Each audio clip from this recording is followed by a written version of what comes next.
Bonjour à tous et bienvenue dans la chaîne éducative pour une nouvelle séance de génie mécanique. Notre leçon aujourd'hui s'intitule « Obtention des pièces ». Vous avez un lien en QR code pour revoir la vidéo de cette séance. Je vais partir d'une question qui a été posée dans le sujet de bac 2020, session de contrôle. On a demandé aux élèves de préciser sur le tableau ci-dessous les machines utilisées et les opérations réalisées pour l'usinage des surfaces indiquées sur le dessin de la clavette à ergot 9. Donc, il y a un tableau. Pour chaque surface, l'élève doit préciser l'opération d'usinage et la machine utilisée. Donc, j'ai conçu une pièce semblable à laquelle j'ai ajouté d'autres surfaces à usiner. J'ai repéré ces surfaces de la surface S1 à la surface S10. Ensuite, j'ai établi le dessin de définition. Et j'ai dressé un tableau pour indiquer pour chaque surface la machine utilisée. Un autre tableau pour indiquer le nom de chaque opération. Et enfin, un troisième tableau pour indiquer l'outil utilisé. Je vais commencer par réaliser la surface S10. L'opération s'appelle dressage et la machine utilisée, c'est un tour parallèle. On peut utiliser un outil à charioter coudé ou un outil à dresser d'angle ou un outil à plaquette carbure. Il existe une très grande variété. Donc, je vais vous montrer une vidéo illustrant l'opération de dressage de la surface S10. L'opération de dressage consiste à usiner une surface plane perpendiculaire à l'axe de la broche pour obtenir une cote de longueur.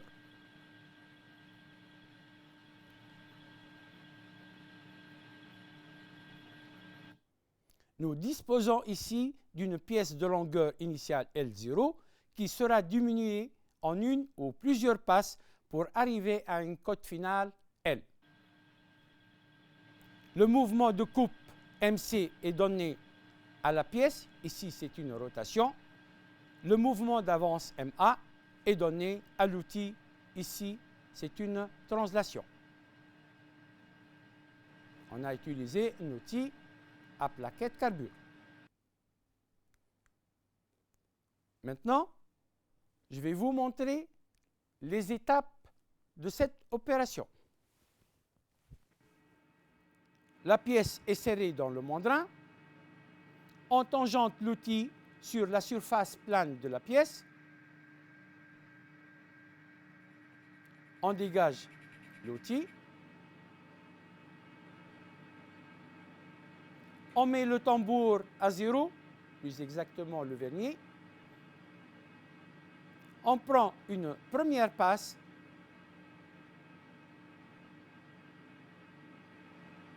Et on embraye l'automatique.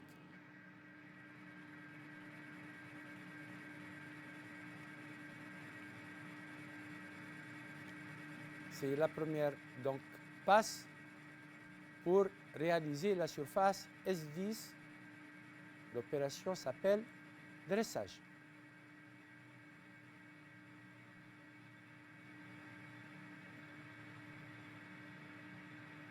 Donc, l'outil doit arriver au centre de la pièce.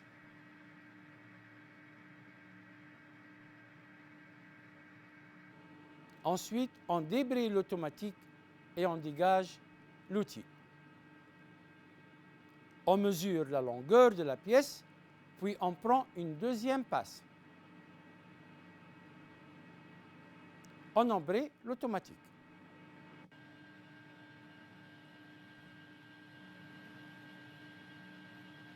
C'est une deuxième passe et c'est la passe de finition pour la surface S10.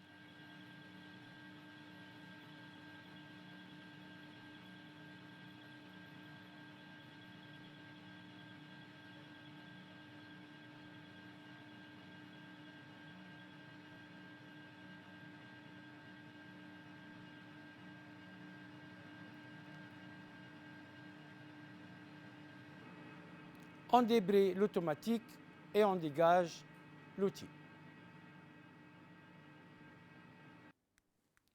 Maintenant, on va réaliser la surface S1. L'opération s'appelle chariotage. La machine utilisée, c'est un tour parallèle. On peut utiliser un outil à charioter coudé ou un outil coteau ou un des outils à plaquettes carbure. Je vais vous montrer la vidéo de l'opération de chariotage de la surface S1. L'opération de chariotage consiste à usiner une surface cylindrique par déplacement du chariot longitudinal pour obtenir une cote de diamètre. Nous disposons ici d'une pièce de diamètre initial de 0 qui sera diminuée en une ou plusieurs passes pour arriver à un diamètre final D.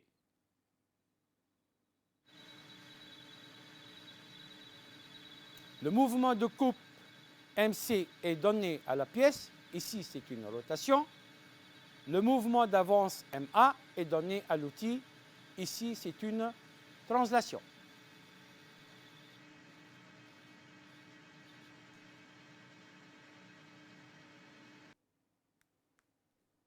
Je vais vous montrer maintenant les étapes de cette opération de chariotage.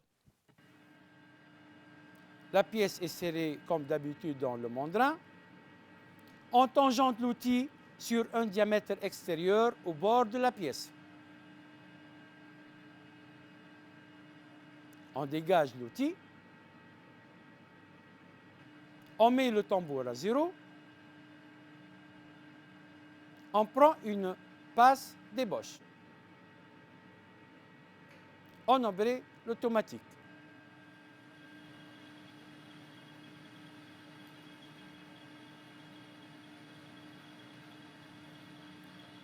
L'opération donc de chariotage.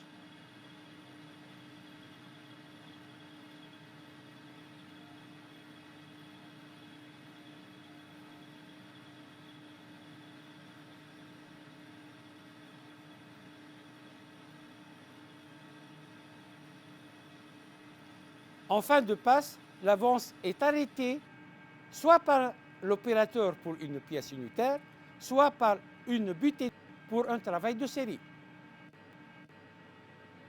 On débraye l'automatique et on dégage l'outil.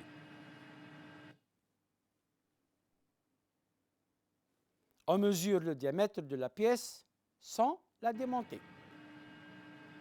On prend une passe de finition, on embraye l'automatique,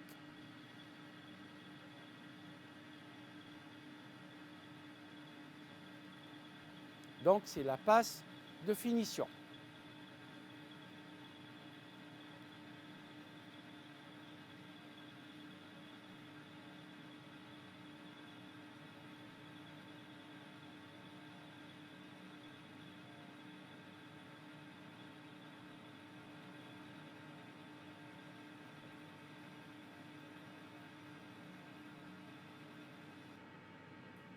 On débraye l'automatique et on dégage l'outil.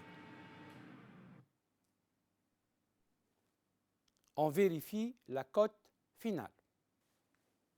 Maintenant, on va passer à la surface S8. S8, c'est une opération de dressage réalisée sur un tour parallèle. Donc, on va changer de phase. On va prendre l'autre bout de la pièce. L'outil utilisé peut être un outil à charioter coudé ou un outil à dresser d'angle ou un outil à plaquette carbure. Donc, je vais vous montrer la vidéo de cette opération de dressage.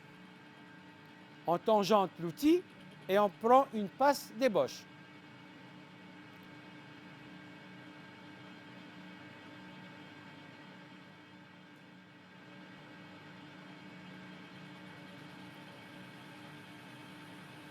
Dans cette phase, on va dresser la deuxième face plane de la pièce.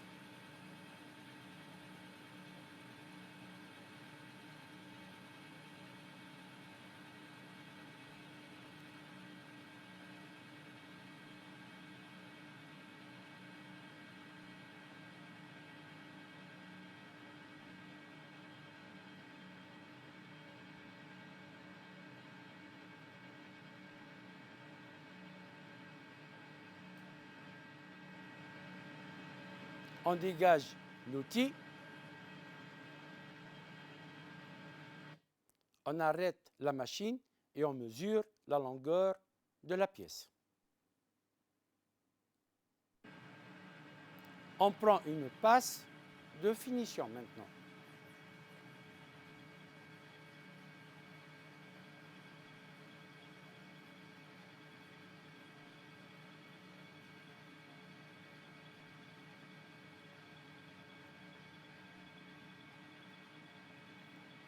Avec cette passe, on va obtenir la cote finale de la longueur de la pièce.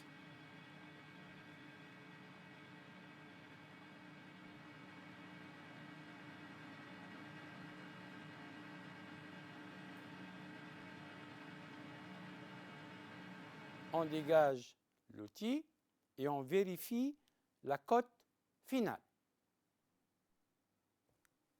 Maintenant, on va réaliser la surface S2 et S4. L'opération s'appelle chariotage-dressage. La machine utilisée, c'est un tour parallèle. Et on peut choisir un outil à dresser d'angle ou un outil couteau ou un outil à plaquette carbure. Je vais vous montrer la vidéo de cette opération. La forme obtenue dans une opération de chariotage-dressage est appelée épaulement.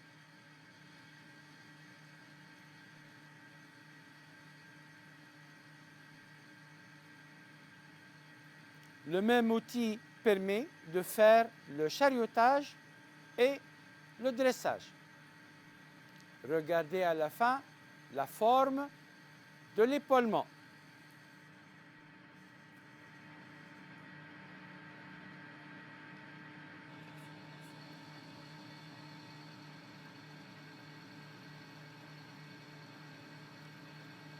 Une direction, donc on a besoin d'une direction longitudinale.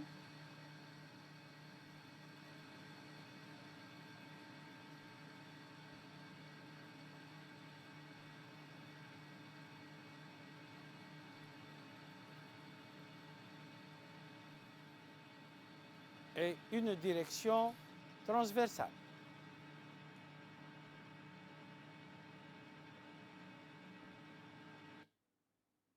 On vérifie deux cotes. On mesure le diamètre et on mesure la longueur. Remarque, ici, notre mandrin est équipé d'une butée. Et c'est notre référence de mesure. Maintenant, on va passer à la réalisation de S6. La surface S6 va être réalisée sur un tour parallèle et l'opération s'appelle chanfreinage. On a besoin d'un outil à charioter coudé ou d'un outil à plaquette carbure. Donc, on passe à la vidéo de cette opération de chanfreinage. L'opération de chanfreinage consiste à usiner un cône de petite dimension de façon à supprimer l'angle vif.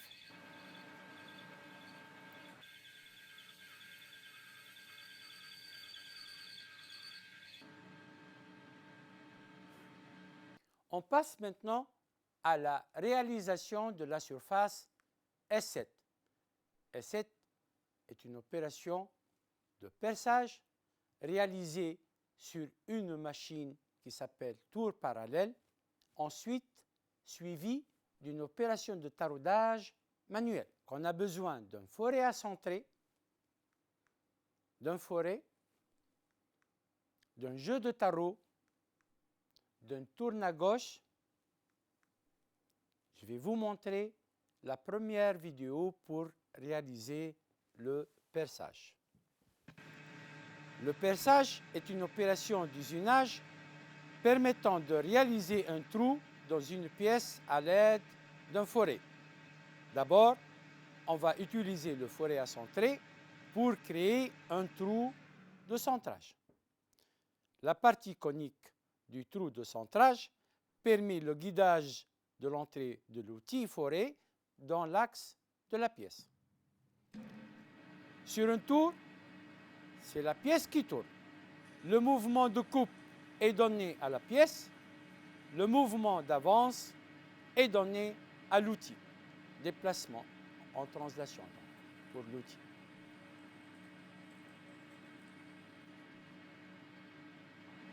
Donc un perçage avec une avance régulière. Dégager l'outil de temps en temps permet de faciliter l'évacuation des copeaux. On passe maintenant à l'opération de taraudage qui va être réalisée manuellement. Le taraudage est une opération d'usinage permettant de réaliser un filet hélicoïdal à l'intérieur d'un trou préalablement percé et chanfreiné. Donc, on va poser le tarot sur le trou, bien dans l'axe, commencer à visser lentement en appuyant sur le tourne à gauche, tout en le maintenant parfaitement perpendiculaire à l'axe du perçage. Dévisser le tarot de temps en temps facilite le dégagement des copeaux.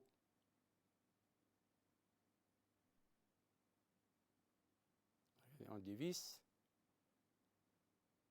puis on continue le taraudage. Pour tarauder l'acier, 3 tarots sont nécessaires. Un tarot ébaucheur, un tarot intermédiaire et un tarot finisseur.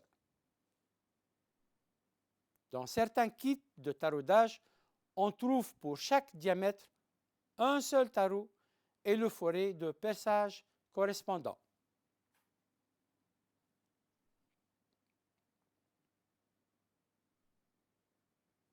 Le taraudage réalisé ici est de M6.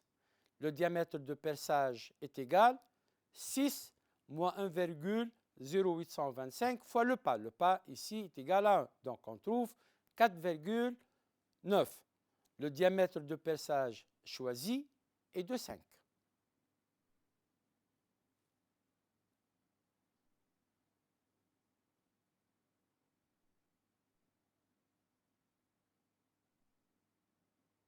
Donc il faut dévisser délicatement pour ne pas abîmer les filets.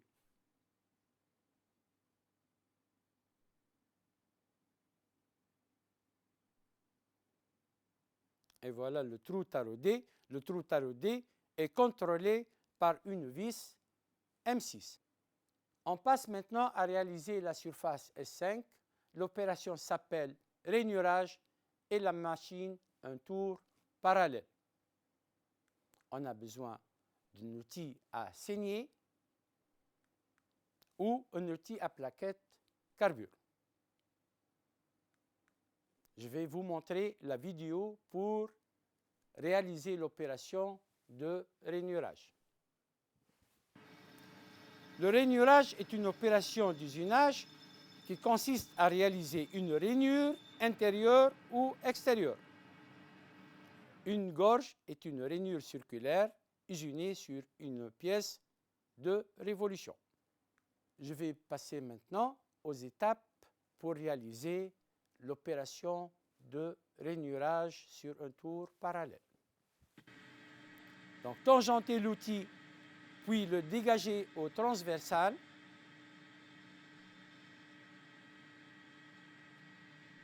Mettre le tambour du longitudinal à 0. Déplacer l'outil de la distance C plus la largeur de l'outil.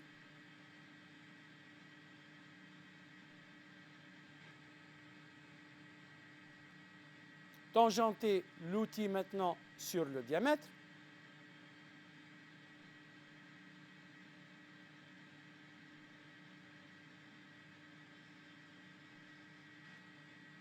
Mettre le tambour du transversal à 0.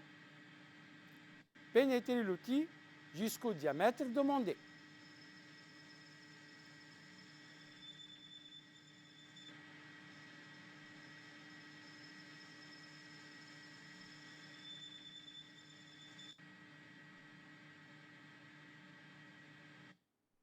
On passe maintenant à l'opération de surfaçage pour réaliser la surface S9. La machine est une fraiseuse universelle. Donc on a besoin d'une fraise à deux tailles ou d'une fraise en carbure à plaquettes amovibles. Je vais vous montrer la vidéo de cette opération.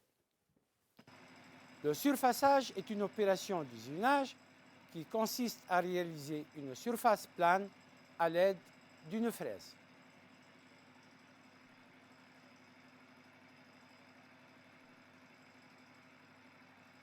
La forme obtenue ici est un méplat.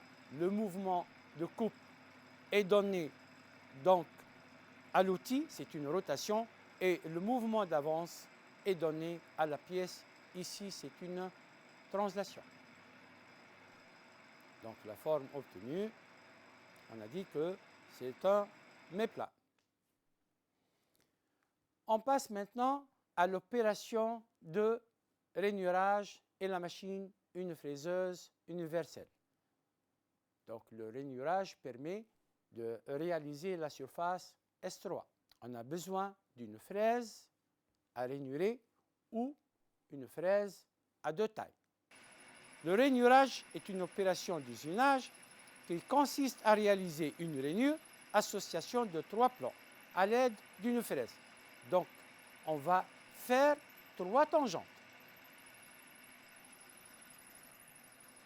Le mouvement de coupe MC est donné à l'outil. Ici, c'est une rotation. Le mouvement d'avance MA est donné à la pièce. Ici, c'est une translation.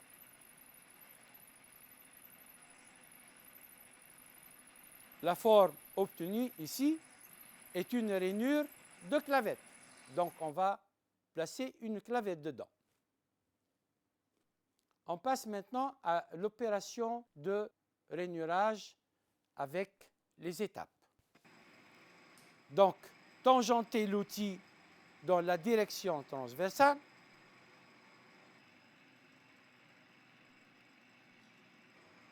Dégager l'outil dans la direction verticale.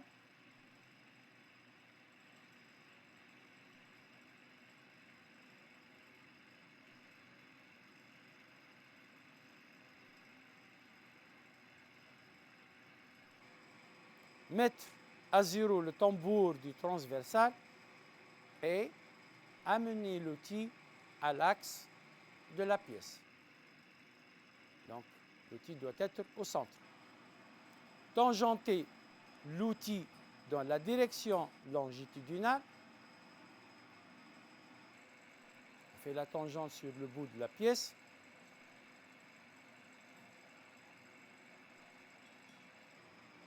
Dégager l'outil dans la direction verticale.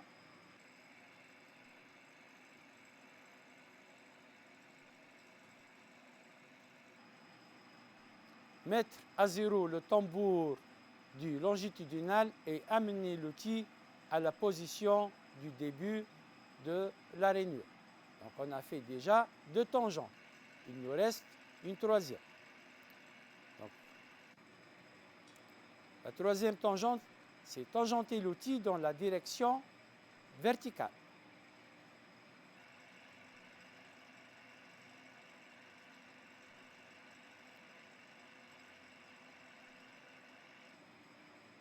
Mettre à zéro le tambour du vertical et prendre une première passe pour la profondeur de la rainure.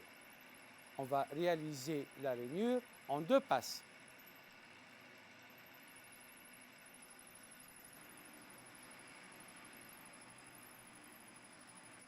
Rainurer donc par un déplacement longitudinal manuel de la table.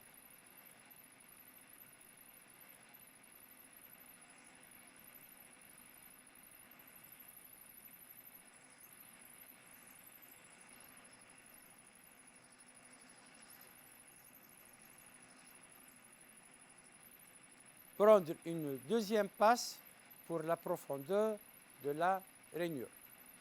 Donc c'est la passe finale pour réaliser la rainure.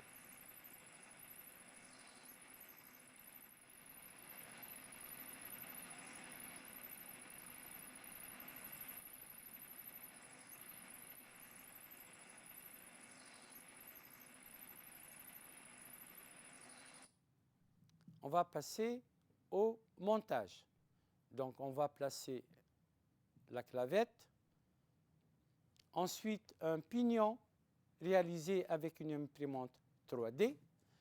Tout à l'heure, on a fait une rainure pour recevoir le circlips, l'anneau élastique.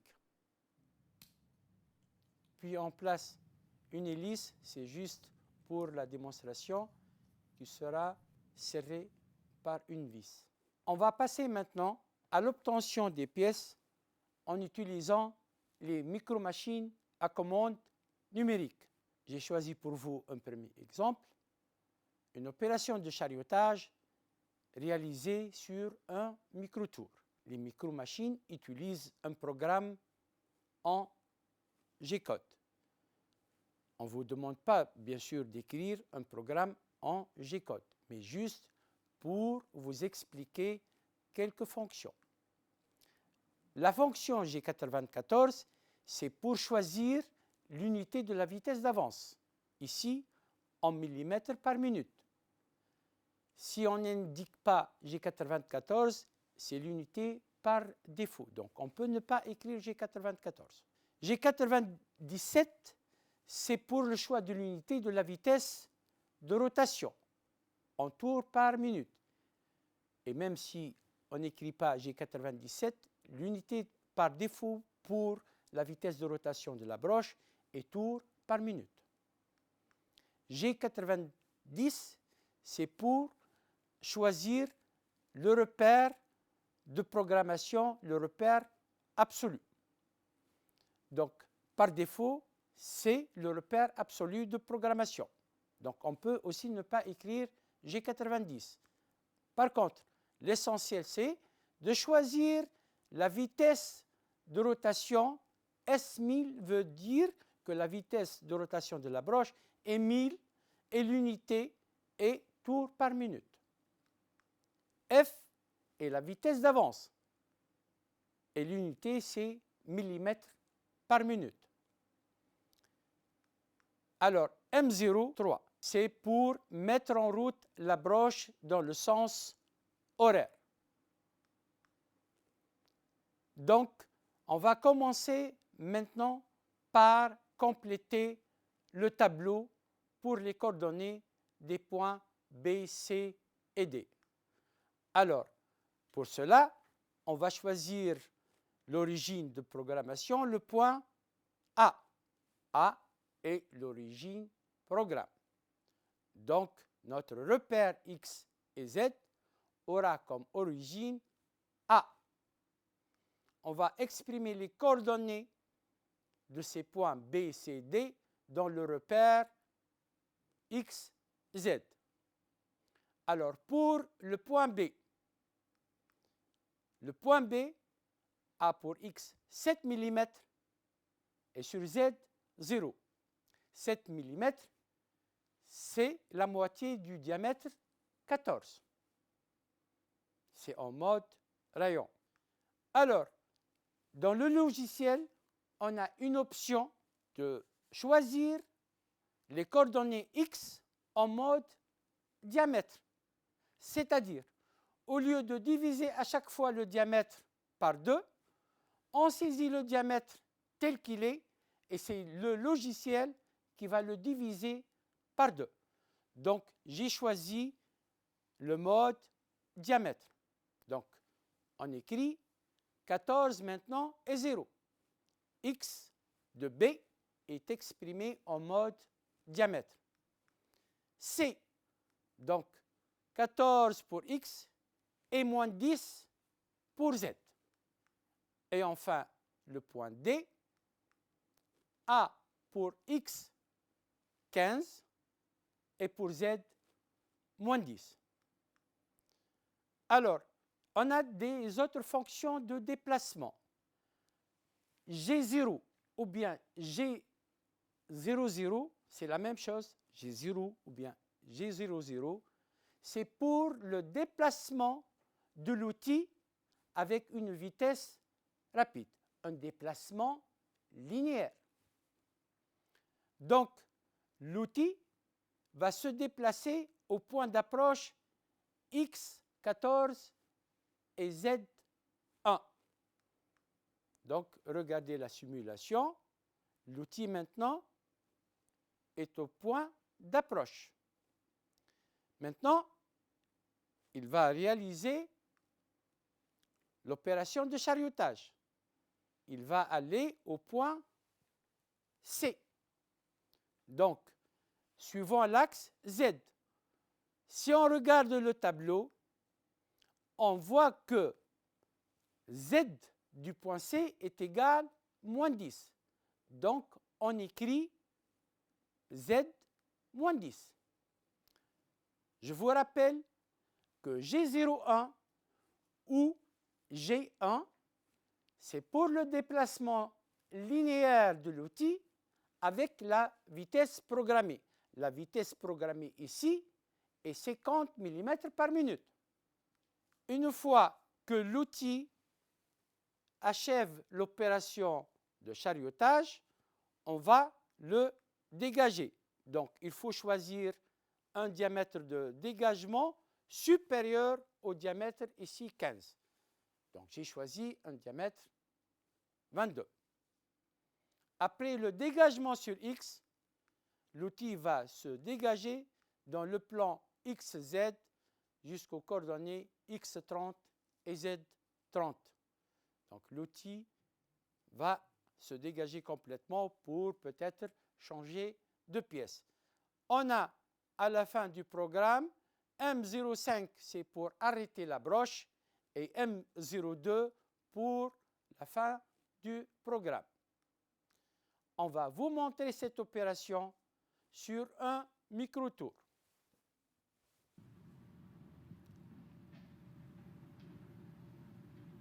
Donc, on va fixer la pièce dans le mandrin.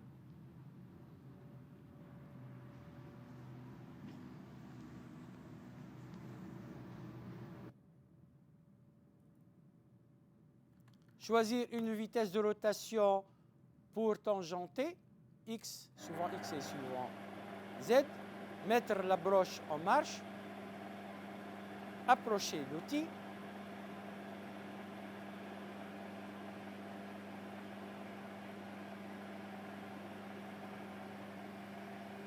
Tangenter l'outil sur le diamètre extérieur suivant X. Et on va saisir X égale 15, le diamètre du brut.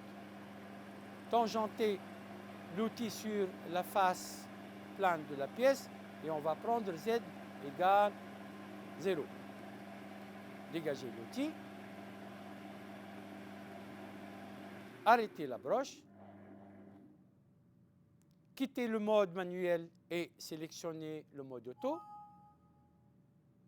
Ouvrir le fichier G-code et démarrer le cycle d'usinage.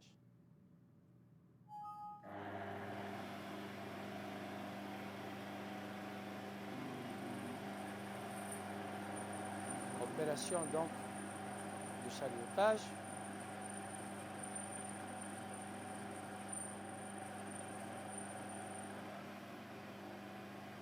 Ensuite, le dégagement de l'outil.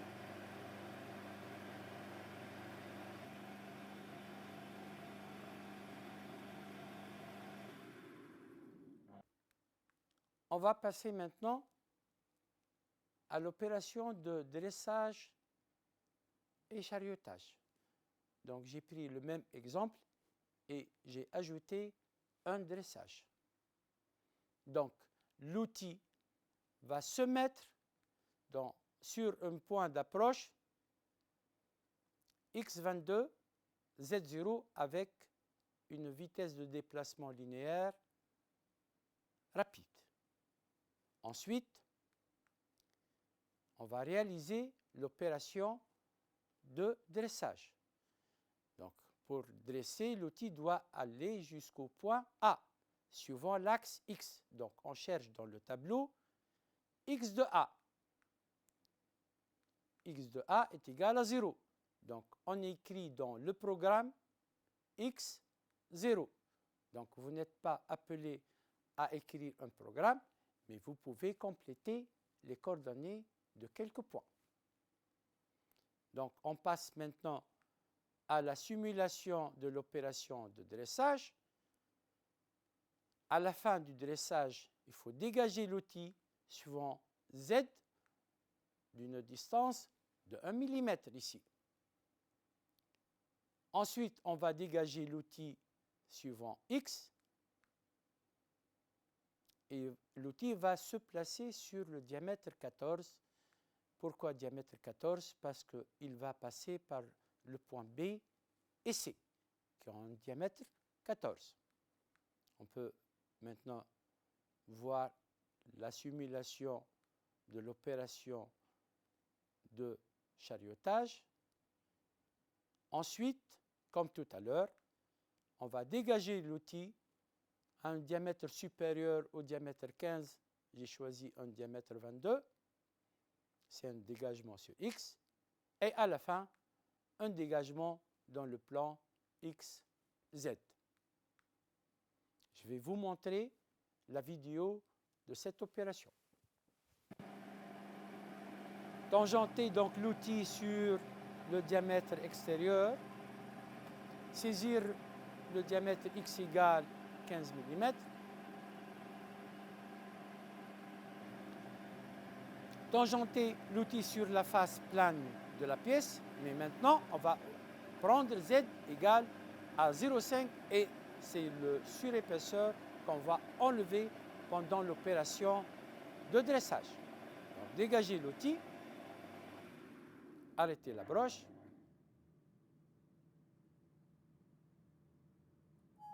démarrez le cycle d'usinage.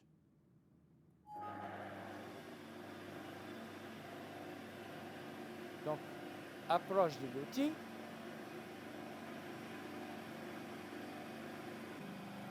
C'est l'opération de dressage. Ensuite, l'opération de chariotage.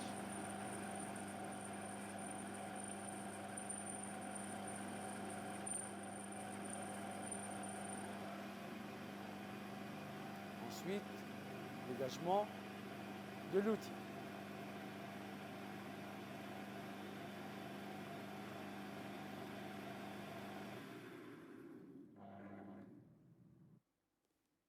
On va passer maintenant à une opération de rainurage réalisée sur une microfraiseuse.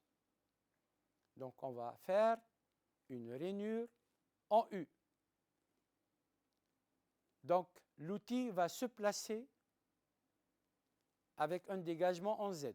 Il va se positionner à Z égale 5 avec une vitesse de déplacement linéaire rapide. Ensuite, l'outil va se déplacer au-dessus du point A. Donc, avec Z égale à 5. Donc, il va se placer au-dessus du point A de coordonnées X 7 mm et Y 40. Ensuite, dans la ligne 40, l'outil va descendre jusqu'à Z égale moins 1. Donc, il va entrer dans la pièce. Regardez l'outil maintenant dans le point A à Z égale moins 1. Alors ensuite, on va faire le rainurage de A vers B. Donc, l'outil va se déplacer suivant Y pour arriver au point B. Donc, dans le programme, on doit compléter Y de B.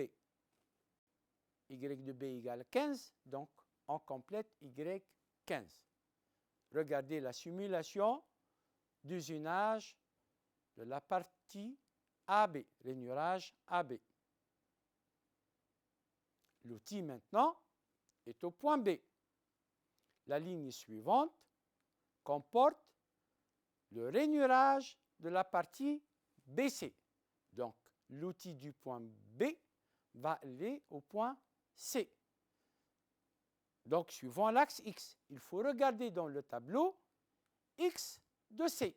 x de c est égal à 43, donc on complète x 43. Ensuite, vous avez vu donc la simulation. Ensuite, l'outil va faire l'opération de rainurage du point C vers le point D. Donc, il va se déplacer parallèlement à l'axe Y. Donc, il faut voir Y de D. Y de D dans le tableau est égal à 40. Donc, je complète le programme avec Y 40. Donc, ensuite, après donc, la simulation de rainurage de CD, l'outil doit faire un dégagement sur Z de 5 mm et ensuite il va se dégager dans le plan XY, arrêt de la broche M05 et M02, fin du programme. Je vais vous montrer cette opération sur la machine microfraiseuse.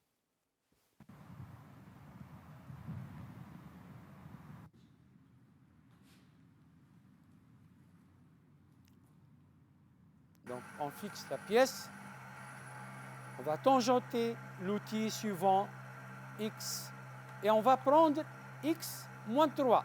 Je vous rappelle que l'outil a un diamètre de 6 mm.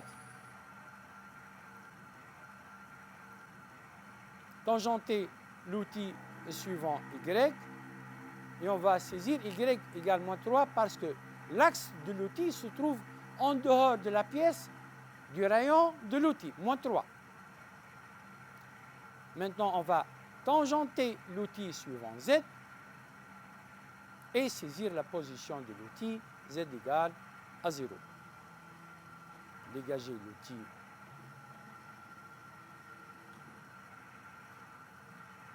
Arrêter la broche. Ouvrir le fichier G-code. Et puis, on va démarrer le cycle d'usinage.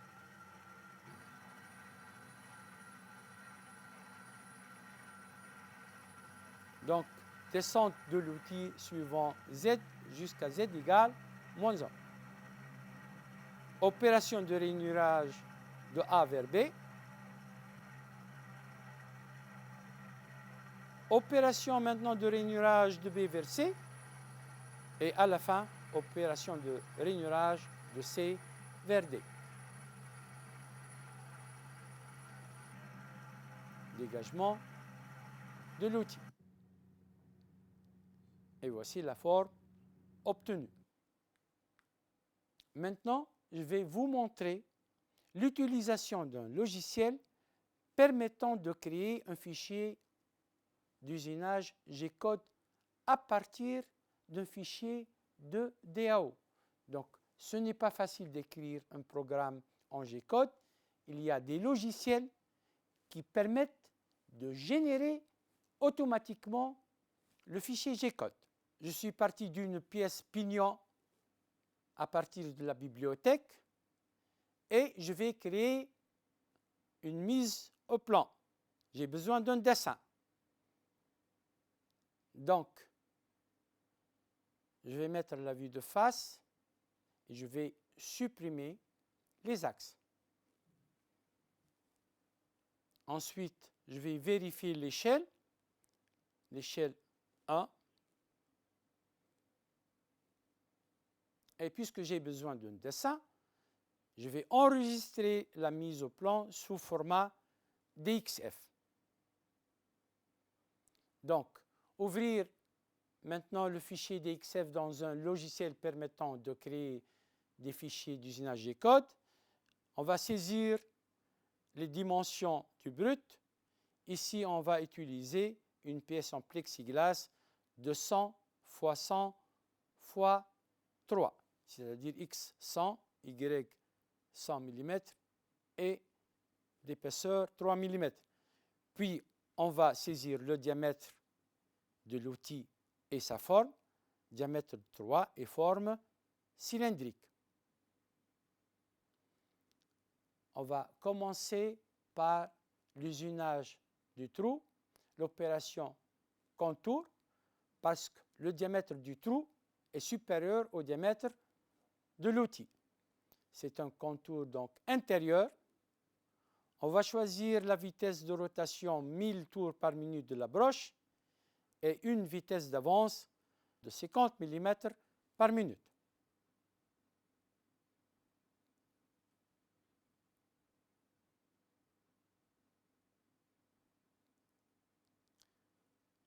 On va choisir une seule passe de 4 mm et un dégagement de l'outil sur Z de 5 mm.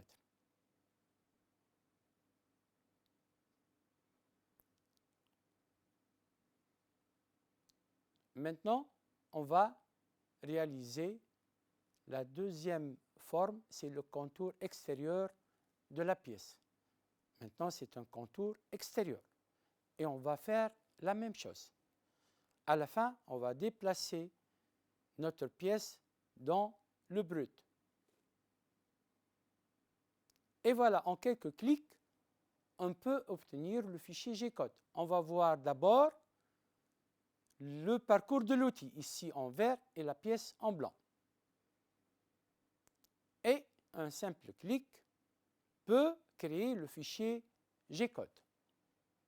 Donc, on crée le fichier G-code, on va l'enregistrer.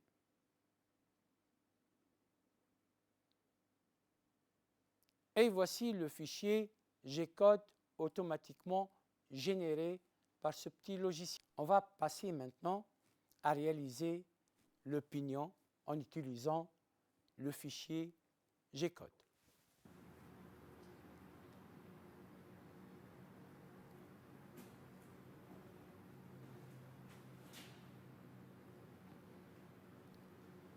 On fixe d'abord la pièce sur l'étau.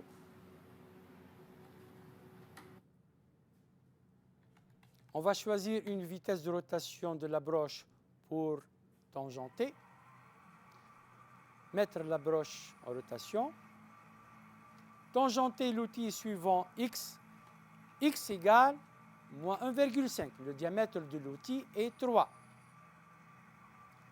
Tangenter l'outil suivant Y. Même chose, Y égale moins 1,5. Tangenter l'outil maintenant suivant Z. Saisir la position Z égale 0. Dégager l'outil. Arrêter la broche. Ouvrir le fichier G-code qu'on vient de créer. Et démarrer le cycle d'usinage.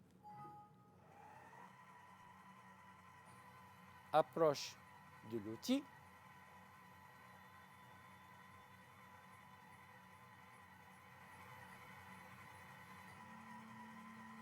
Donc, on va usiner d'abord le trou.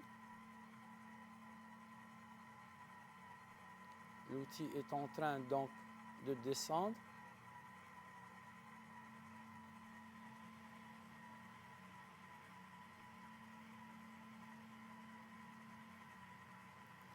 Et l'outil maintenant commence à faire le contour intérieur du trou. Voilà.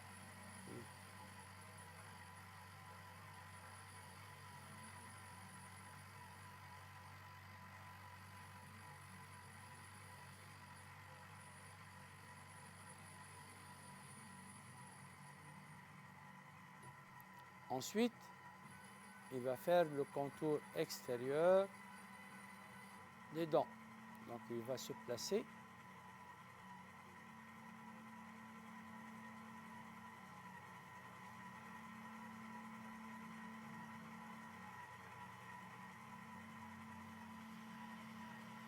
Donc, il commence à faire le contour extérieur des dents.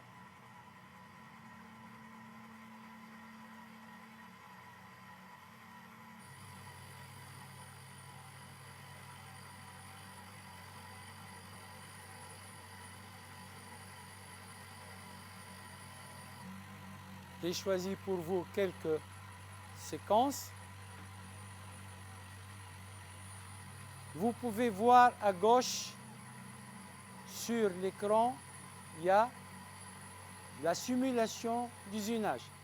La partie verte, c'est la partie déjà réalisée.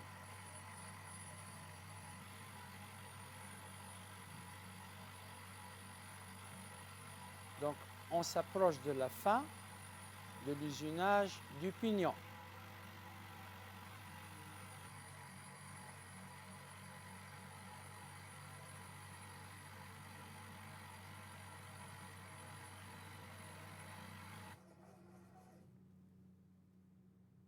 Et voilà la pièce réalisée sur la micro-fraiseuse.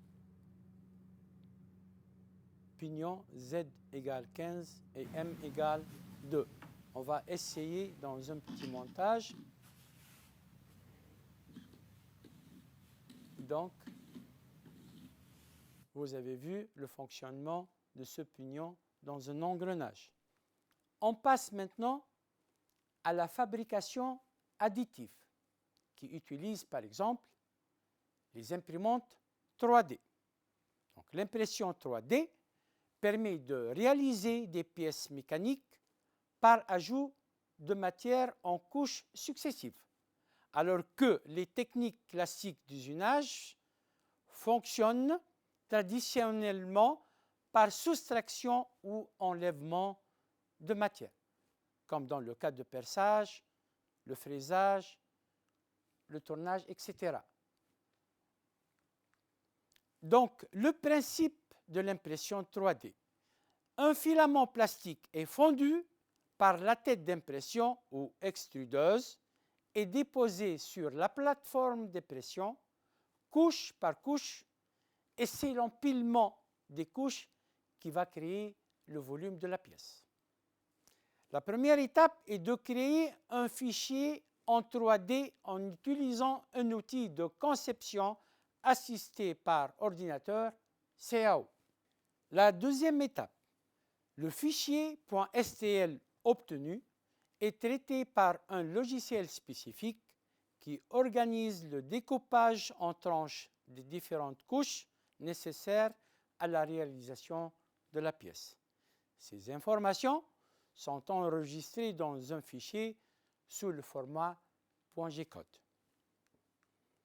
La troisième étape, le fichier de découpage sous format .gcode est envoyé à l'imprimante 3D par un câble USB ou avec une carte mémoire. L'imprimante 3D dépose le filament fondu couche par couche jusqu'à obtenir la pièce finale. Je vais vous montrer une vidéo pour réaliser le fichier STL et le fichier .gcode à partir d'un fichier CAO. Donc, on va enregistrer le fichier sous format STL d'abord.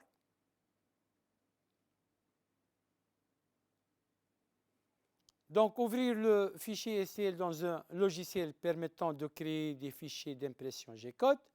On va choisir l'épaisseur de la paroi de la pièce, ici 1,6 mm, le nombre de lignes de la paroi, l'épaisseur du dessus et de dessous, ici 1,2 mm. La densité de remplissage de la pièce n'est pas massive. Donc, il y a une grille à l'intérieur de 20% de la matière. On va choisir la température d'impression 200 degrés et la vitesse d'impression 60 mm par seconde. La durée de l'impression est 17 minutes. Cliquez sur Enregistrer. On va enregistrer donc le fichier G-code. Et voici le fichier G-code généré par le logiciel.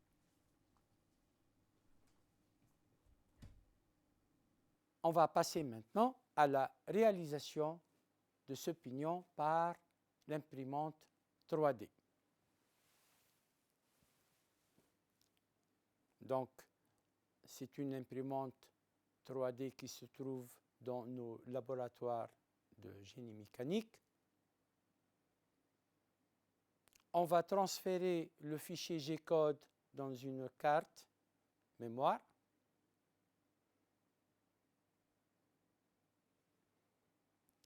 Pour imprimer, donc, on va sélectionner le fichier G-code Z15 et on lance l'impression.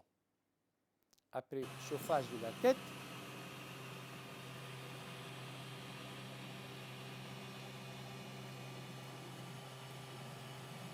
donc l'imprimante va commencer la pièce par le contour extérieur.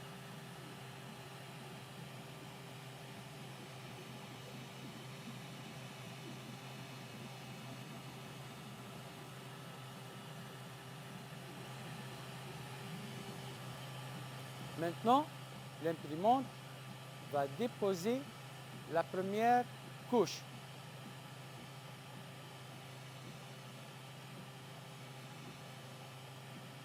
Donc, il y a un contour intérieur du trou et un contour extérieur qui sera rempli par la première couche d'impression. À la fin de la première couche, l'imprimante va faire un deuxième contour et puis une deuxième couche, et ainsi de suite. Là, la pièce donc va être remplie par une grille pour ne pas avoir une pièce massive. Ça économise même en matière.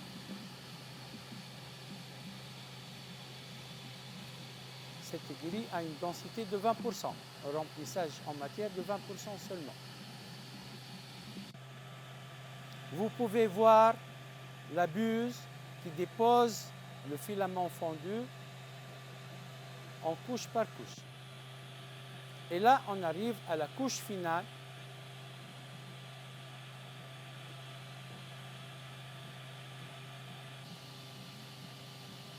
Donc, c'est la couche de la face supérieure de la pièce. Et on arrive maintenant à la fin de l'impression 3D. Donc, j'ai un pignon de Z égale 15, nombre de dents 15 et de module 2. Donc, je peux tester donc, ce pignon dans ce petit montage d'engrenage. On arrive à la fin de cette séance.